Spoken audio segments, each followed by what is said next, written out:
ये ईरान और अमेरिका का युद्ध किस तारीख को रुकेगा या रुकेगा ही नहीं? अभी युद्ध नहीं रुकेगा। नहीं आप रुकेगा। जान लीजिए 2 अप्रैल तक चलेगा।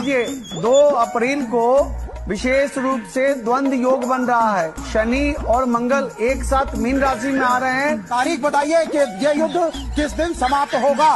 यह युद्ध दे दीजिए। 11 दिन आगे 3-4 दिन पीछे का कंसेप्ट 11 मई के बाद समाप्त होगा और वो भी ऐसे नहीं होगा, यह बहुत बृहद रूप लेगा।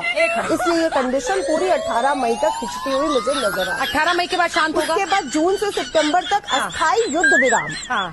अरे सर सब अलग बोल रहे हो। ग्रहण का सबसे बड़ा विराम कब होगा? तारीख मैं बता रहा हूँ, मैं विद्युत विराम बोल नहीं किया। अगला आपका प्रश्न तारीख बताइए आप। 11 मार्च से लेके 18 अप्रैल तक सबसे ज्यादा विध्वंस होगा इस युद्ध में और देश जुड़ेंगे। इस युद्ध में जून जुलाई में कहीं ना कहीं ठहराव आएगा।